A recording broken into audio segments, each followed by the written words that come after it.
para todos, bienvenidos una vez más a Culturar, aquí en Pantalla E, Pantalla Editorial, un espacio donde venimos a hablar de cómics, música, superhéroes, series, bueno, en fin, todo este mundo de la cultura pop donde relacionamos todo esto con parte de la sociedad, cómo hemos avanzado, cómo hace parte esto de nuestra vida diaria o cómo esto ha impactado de una u otra manera en todos nosotros.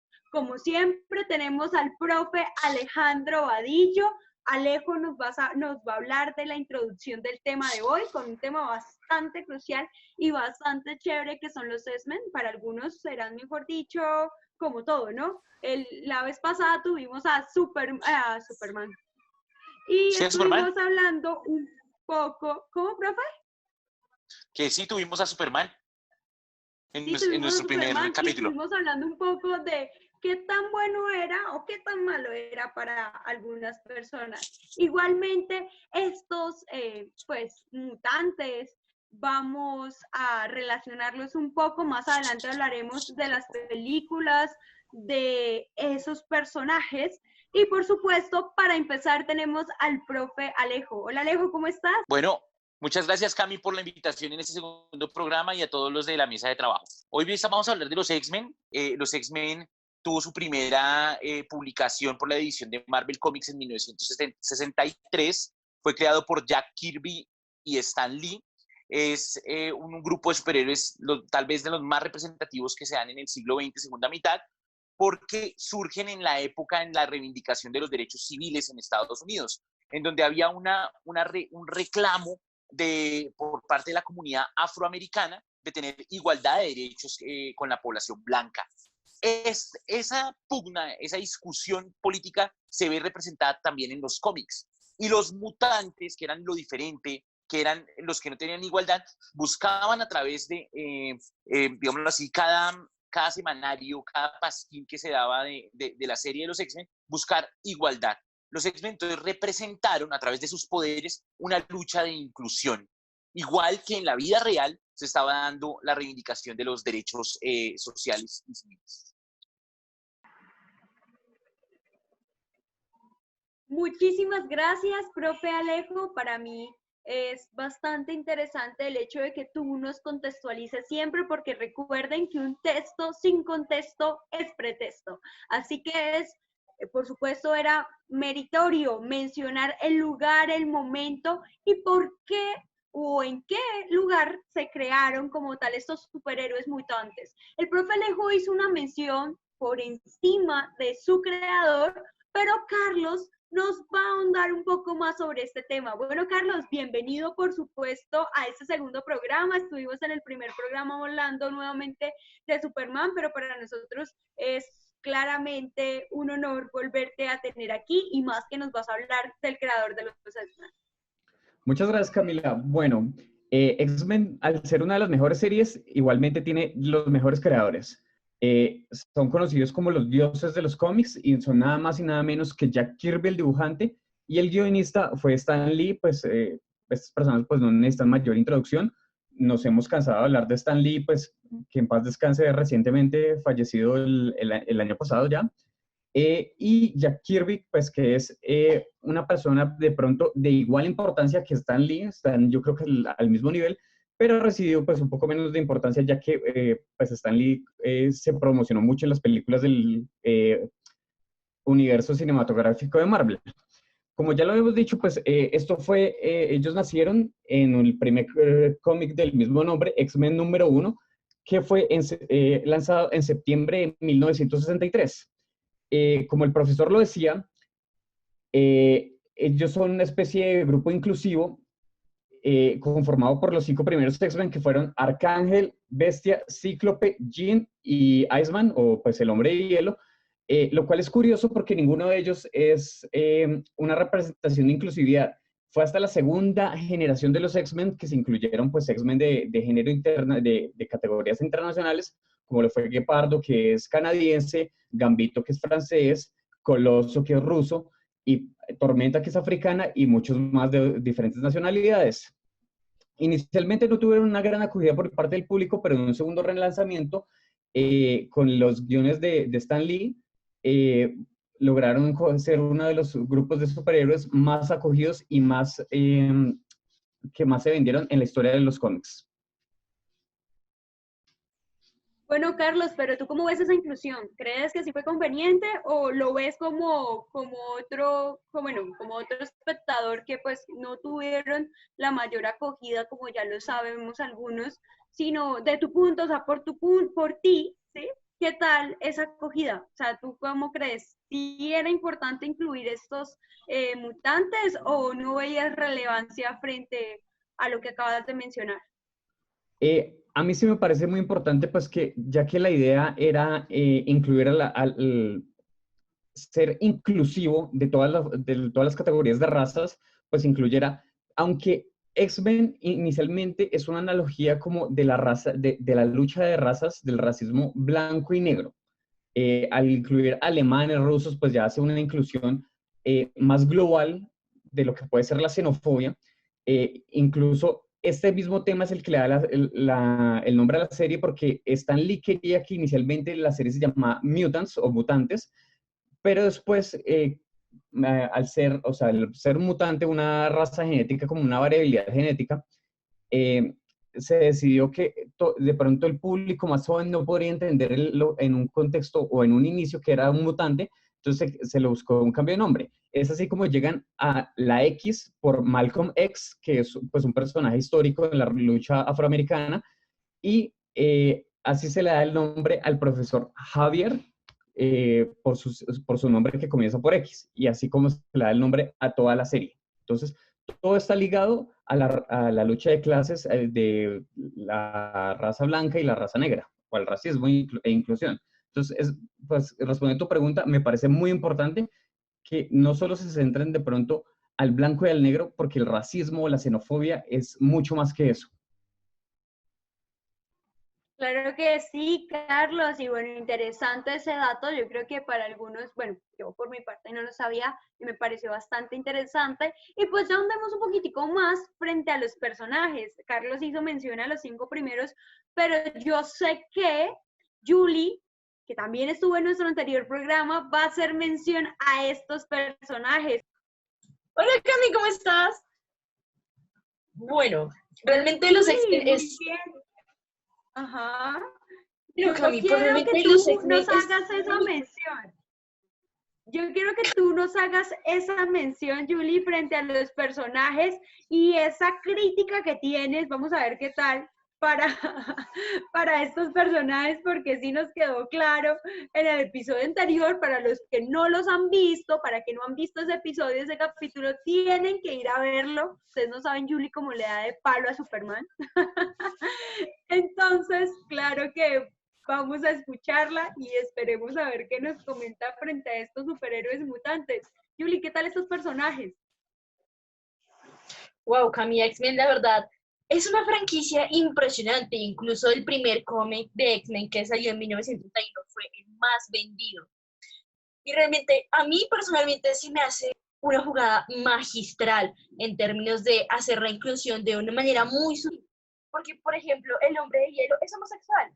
Como nos estaba diciendo Carlos, la discriminación y la exclusión vienen por muchos aspectos y X-Men es como ese juego maravilloso en que te incluyen a todos y hacen sentir parte de la escena. Aunque pues si quitamos los cómics y hablamos únicamente de las películas, lastimosamente esto no se ve reflejado en las películas. Un ejemplo de esto perfectamente puede ser Tormenta, ¿no? Que como tal, en las películas no se muestra, pero en los cómics, que como tal, la propia instrucción de Tormenta, su debilidad grande es su propia mente, que ella sola es capaz de autodestruirse. Y tan solo los cómics meten como esos temas, que son la depresión en esos términos. X-Men es una obra maestra en cómics. En otros aspectos se deja bastante que desear. Me lo supuse que ibas a decir algo así, pero bueno, me encanta esa postura de Julie. Y profe, ¿tú qué crees? Yo quiero saber si al profe Alejo le parece que no está, bueno, si hace parte, porque Julie dijo algo bastante interesante y es que ella se hacía parte frente a los cómics y no más a las películas? ¿Tú qué tienes para responderle a Julie, profe Alejo? ¿Sabías que Marvel Comics fue fundado en 1939 bajo el nombre de Teen Lee Comics? Lo primero que hay que aclarar es que las películas fueron, hablando, saludos a César Barón, en temas de derechos de autor, se les dio una sesión a la cadena de Fox para que ellos hicieran las películas. Entonces, es la visión, digámoslo así, de los directores de Fox. El primero fue Bryan Singer, que hace una adaptación cinematográfica de los cómics de los X-Men. Pero antes de seguir con esto, yo sí quiero contestarle una cosita a mi compañera Julie. Julie dice que la inclusión se ve incluso porque se han incluido personajes homosexuales. Resulta que eso se puede llamar como una segunda o tercera ola. Cuando se habla de la inclusión del hombre de hielo Iceman como un personaje gay en la saga de los X-Men, se da cuando empieza la nueva ola de lo políticamente correcto. En lo políticamente correcto se ha establecido, por ejemplo, en distintos cómics, que se necesita un escenario de igualdad, y en ese escenario de igualdad deben estar representados todas las clases sociales y todos los géneros posibles. Antes, en los X-Men, la preocupación era solo una reivindicación por un tema era de razas. La raza era el concepto determinante porque era en el momento en más alto en Estados Unidos donde estaba buscando una reivindicación de igualdad de derechos. Veníamos de una tradición que era iguales pero separados, y los X-Men vienen en la cultura pop, en la cultura popular, a decir, no señor, aquí no se puede hablar de igualdad, pero totalmente diferenciados. Debe haber una igualdad real. Deben ser tratados en las mismas condiciones. Y esa era la pugna de los X-Men. Los X-Men, para poder ser vendidos, porque eso no era para los afro. Incluso hay un dato supremamente interesante, y es que los afro es a finales de la década de los 80 que empiezan a consumir cómics, ¿sí? Los cómics estaba hecha era para la población blanca. Entonces, si ustedes se dan cuenta, los cómics que surgen, específicamente la de los X-Men, le está hablando es a la generación juvenil de los blancos, hijos de blancos que tenían ya un prejuicio respecto a los afro. Y a ese concepto de superar la inclusión, de darse cuenta que pues se puede dar un concepto de igualdad, es que empiezan a surgir estos nuevos personajes. Yo quisiera hacer mención a los personajes de los X-Men. Los X-Men comienza con un reparto de 5 personajes principales, pero a hoy en día, 2020, hay cerca de 116 personajes mutantes. Todos han tenido un protagonismo de alguna manera. De los 116 personajes, 43 son mujeres, 43 representan el género femenino. Y de los 116, 3, hablando del hijo de Logan o Wolverine, que se llama Daken, es bisexual, igual que Mystic y Iceman, que últimamente no tiene más de 5 años, que decidieron en la casa editorial transformarlo, su personaje, y decir que era gay. Entonces, este concepto de los X-Men ha tratado de generar una inclusión. Yo me reservo ese concepto de lo políticamente correcto, o sea, de ya llegar a un punto en que debemos utilizar la cultura pop para incluirlo todo. Yo creo que debemos eso mirarlo con cuidado, porque en el otro era que realmente no había igualdad de derechos, ¿sí? Yo quiero que supongan la década de los 60, y en la década de los 60 los afro no podían acceder a ciertos lugares. Los afro no podían ir a la misma universidad que iban los blancos. Los afro no podían acceder a ciertos trabajos que eran solamente de los blancos. Cuando viene un escenario contracultural como los X-Men, como estos cómics, permiten poner en discusión, ¿en dónde? En las casas, en el fuero interno de los hogares, la posibilidad que empiecen a dialogar. Oye, pero ¿qué tiene diferencia? ¿Solo mi color de piel? El color de piel, bueno, eso también para que lo sepan, la melanina es un gen, ¿sí? Es genética, y esa melanina si ustedes lo llevan a tabula rasa, o sea, a lo más puro, es lo mismo que es el planteamiento de los X-Men. Un escenario que lo único que nos distingue es un componente genético, ¿sí? Y ese componente genético nos puede dar a nosotros un superpoder. Bueno, otro escenario que se da y que se contempla en los X-Men son los personajes rusos. Coloso es un personaje ruso que huye de la Unión Soviética, pero también plantean un mutante que representa la cortina de hierro, que es Omega Rojo.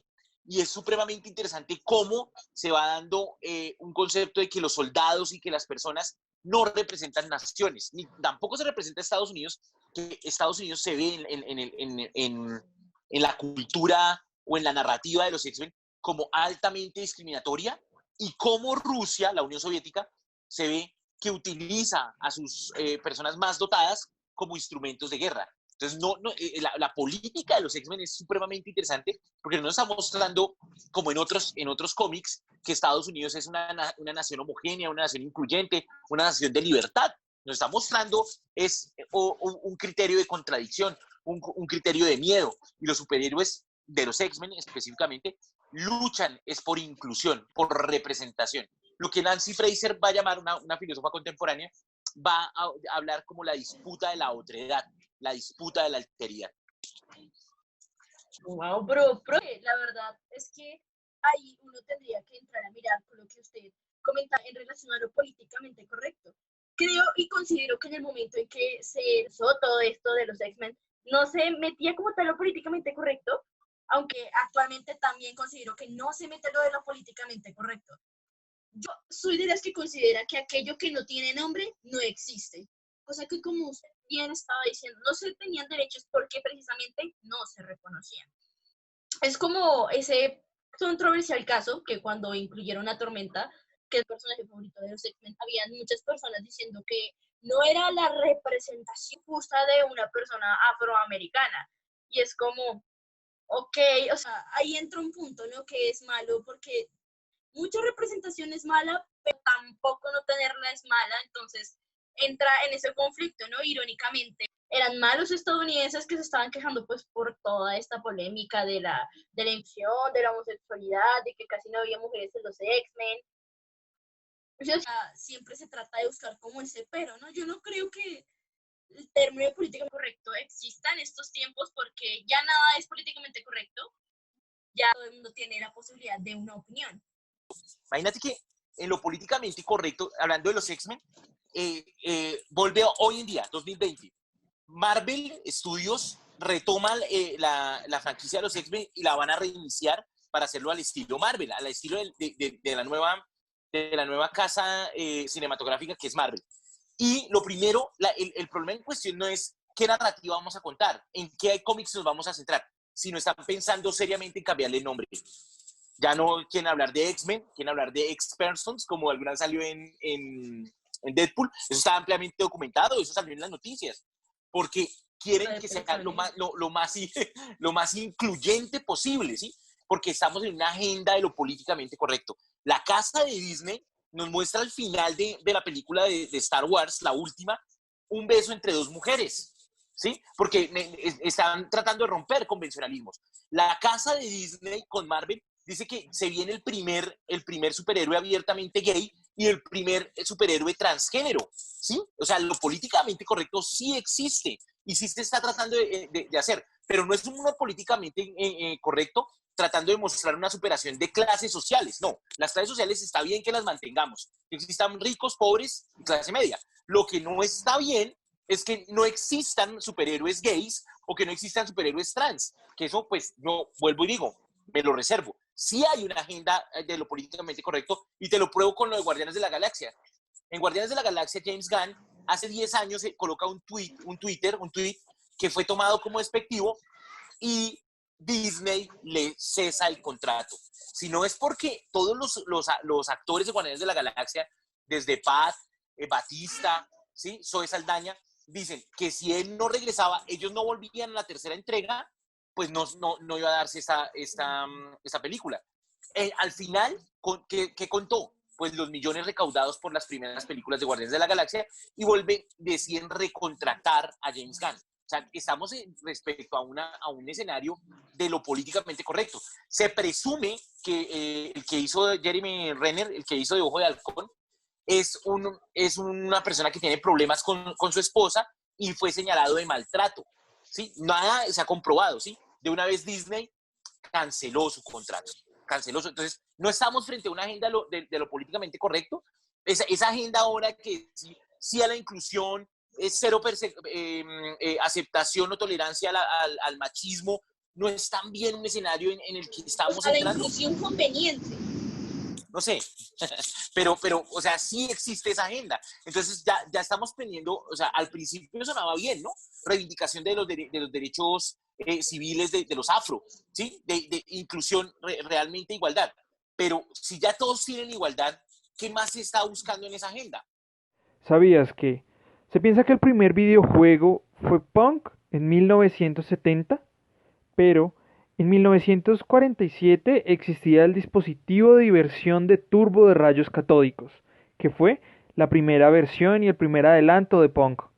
Podríamos quedar acá hablando de qué es, bueno, cuál sería lo políticamente correcto, o si no tienen que responder a lo políticamente correcto, entre comillas, qué es lo políticamente correcto y qué no es lo políticamente correcto.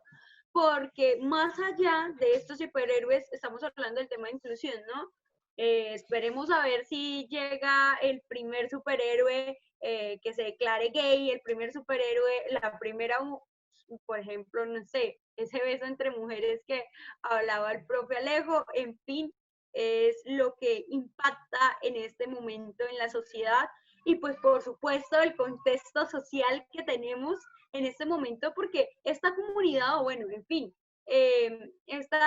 digamos que estos personajes dan a conocer lo que estamos viviendo hoy en día y pues ¿por qué no tener un superhéroe así, no? Ahí ya discuto un poco, digamos que la neutralidad con Julie, con el profe Alejo, pero yo quiero saber qué es lo que piensa Carlos frente a esto, porque nos metimos en el mundo de los cómics, luego de las películas, y vamos viendo cómo evoluciona constantemente en este sentido. Y yo sí quiero saber para Carlos y para Sebastián, ¿cómo les pareció ese mundo entre cómics y película? Esa transformación que se dio entre esos cómics y después la película, que hubo película en el 2000, en el 2003, en el 2006, en el 2016. No sé qué otras películas estén relacionadas hasta el momento, pero recuerdo esas, por ejemplo, la batalla final. Entonces, a mí sí me encantaría saber para ustedes qué tal fue como esa evolución o ese traslado entre el cómic y la película. Cuéntame un poco, Carlos. Bueno, a mí más que entre el cómic y la película, de lo más icónico y que me marcó rotundamente la infancia de los X-Men fue su serie de los 90, su serie animada, que fue transmitida en principio por Fox y pues fue continuada por Fox Kids. Eh, y digamos que basándome en lo mucho que me gustó la serie de los 90 y en sus primeras tres películas, digamos que Marvel una vez más me quedó debiendo por la profundidad de las historias que te trataba pues, la serie de los 90. Entonces, pues en la serie de los 90, pues obviamente se trataba la xenofobia hacia los mutantes.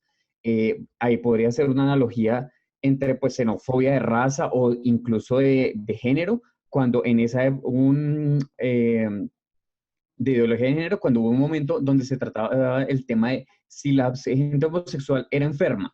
Y en las mismas películas o en la misma serie se trataba que si un mutante, por ser diferente, era una enfermedad, hasta el punto que se intenta crear una cura para los mutantes. Y se crea como esa bifurcación entre los que están orgullosos de ser mutantes y los que de verdad creen que sus propios poderes mutantes son un problema. Otros temas, por ejemplo, de mucha actualidad, es una saga donde el mutante, pues uno de los enemigos más fuertes de los X-Men, que es Apocalipsis, que también tiene su propia película. Me dolió mucho que la película propia de Apocalipsis no tratara como del mismo tema, porque en la saga de los 90, Apocalipsis hace ingeniería de un virus para acabar para iniciar una guerra entre humanos y mutantes. La propia Tierra merece solo ser habitada por mutantes. Entonces, las películas, la mayoría, digamos que no me gustaron, las live action de X-Men, a comparación de la serie noventera. Hay unas muy buenas, incluso hay unas que tratan de las mismas temáticas como Days of the Future Past, Días del Futuro Pasado. Esa es tal vez la mejor película, en mi opinión, de X-Men hasta el momento. No sé ustedes qué piensen, me gustaría escuchar a alguien más. Bueno, Cami, muchas gracias por la invitación, un saludo especial a la mesa y pues muy feliz por estar y formar parte hoy de este programa sobre los X-Men. Tal vez un poco yendo en contra o con una opinión diferente de lo que han venido hablando, yo creo que las películas sí marcaron un hito bien interesante. Y es que las películas, si no son tan parecidas al cómic, acercaron a una nueva generación este tipo de contenidos de historia. Entonces, por ejemplo, vemos acá el ejemplo de la inclusión y, y el ejemplo de ver a los nuevos mutantes incluyéndonos, llegando a un discurso nuevo de inclusión y evitando tal vez en las nuevas sociedades esos paradigmas de diferenciación y cierto racismo xenofóbico, llegando así, con una historia diferente, adaptada, más juvenil, tal vez un poco más de menos contenido, pero con la enseñanza, con el hilo bien marcado, que es sensibilizar sobre la racialización, por decirlo de un modo. Gracias, Sebas. Bueno, hablando de Sebastián, Sebastián no estuvo con nosotros en el programa anterior, pero él es estudiante de Derecho en la Universidad La Gran Colombia y ha venido trabajando en varios programas de radio, como Conéctate con el Observatorio, Cultura Pop, Top Pop en su entonces, en Radio Amiga Internacional y aquí, por supuesto, ahora en Pantalla E, en Cultural. El profe Alejo iba a hacer una mención, ¿cierto, profe Alejo? Sí, ya que estaban hablando de las películas, quiero decirles que mi favorita, sí tengo una película favorita de los X-Men en live action, y es la de Logan. Me parece que es la mejor película que se ha hecho y que rescata casi que fielmente la reivindicación de ese Wolverine viejo que se enfrenta a su mortalidad. Me parece que es la mejor de la saga de los X-Men. Es una película que incluso tiene menor presupuesto, es más reducida, pero me parece eso. Y también les quería decir cuál es mi personaje preferido de los X-Men. El que más me gusta es Cíclope. Me parece que es uno de los personajes. Precisamente lo traje acá para que lo vean. Cíclope es uno de los personajes. Voy a poner que lo vean de nuevo. Marvel Legends. Es uno de los personajes que en la serie, tanto en la serie de los 90 que fue tomada como en el cómic, es el principal de los X-Men. Lo que pasa es que en la versión cinematográfica el protagonista es Wolverine, pero realmente es Cíclope, Scott Summers, quien es el que muestra todo el concepto de los X-Men. A mí sí me gusta Magneto. Me parece que el hecho de poder realizar ese manejo con todo el acero, o sea, me encantaría poder tener ese superpoder. Me parece que es uno de los superhéroes mutantes más fuertes. Y bueno, ya como se nos está acabando el tiempo aquí en Cultural, por supuesto, yo quiero saber cuál es su personaje favorito y por supuesto alguna crítica o reflexión para ya despedirnos. Bueno, Carlos, cuéntame. Bueno, Camila, muchas gracias. Pues yo me despido diciendo que mi personaje favorito y por lejos, si es Wolverine, Gepardo o Lobezno, según la versión española, que es un nombre horrible, me parece que le quita no solo el protagonismo, sino el liderazgo bien ganado a Cíclope por sus características, porque es mucho mejor como personaje y se lleva los reflectores en esta gran serie. Gracias. Muy bien, Carlos, muchas gracias. Julie. Bueno, Cami, yo creo que he dejado muy claro que para mí mi personaje favorito es Tormenta. Es un personaje muy bien estructurado y realmente, lastimosamente, no sé cómo se ha finalizado con esta película y que en sobre las nuevas generaciones pueden seguirle sacando provecho porque es una gran franquicia. Así es, Julie, profe Alejo. Algo muy Bueno, crítico para terminar. Pues no, pues ya que mencioné a Cíclope, pues voy a mencionar otros dos, que son geniales. Bishop, que es un viajero del tiempo y es afro, que es súper importante para la saga del futuro, cuando viajan al pasado, entonces es fundamental ese personaje. Y el ruso, nada más que Coloso, que son personajes que le aportan muchísimo, no solamente en diversidad y inclusión, sino en la narrativa, ¿sí? Un afro que es mutante, que va a tratar de salvar el futuro a través de los viajes en el tiempo, y Coloso, que es la representación de un mundo libre. Muchísimas gracias, profe Alejo. Sebas. Bueno, Cami, pues muchas gracias. Y mi personaje favorito es Charles, pues fue quien se encargó de empezar a reunirlo a los X-Men. Y además en las películas siempre deja unas reflexiones muy interesantes, también por su sabiduría y por la edad que representa en estas películas. Bueno, ya se nos acabó el tiempo aquí en Pantalla en Cultural. Para nosotros ha sido un gusto hablar hoy de este tema de los X-Men. Nos vemos el próximo viernes a las 5 de la tarde para hablar un poco más de todos estos superhéroes, cómics, películas, series y poder ahondar un poco en cómo ha impactado en nuestra cultura y cómo se está desarrollando en la actualidad. Besos, abrazos para todos ese mundo de cultura pop. Nos vemos el próximo viernes. Besos, besos y chao, chao.